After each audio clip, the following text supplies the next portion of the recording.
How to make Steam games download faster. So in here, firstly get into your Steam, and then from here you can browse through any of the game that you want, right? So in here all you need to do is click on the particular game, and then from there you can start the download process. So in there, obviously you would need to buy and pay for this game first of all, then you'll be able to buy it. So after doing that, here in order to make your download faster, I recommend you guys using a proper internet connection, obviously, and make sure that it is working good, right?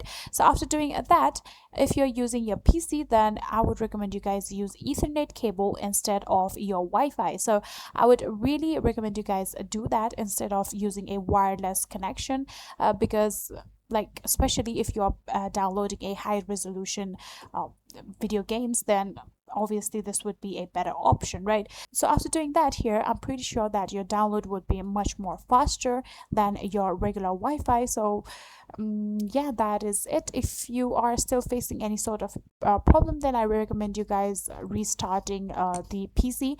First of all, like simply go back from your Steam, and then you can restart your PC and come back, and you can simply restart the download, and I'm pretty sure that it's going to be much more faster. So yeah, that is it.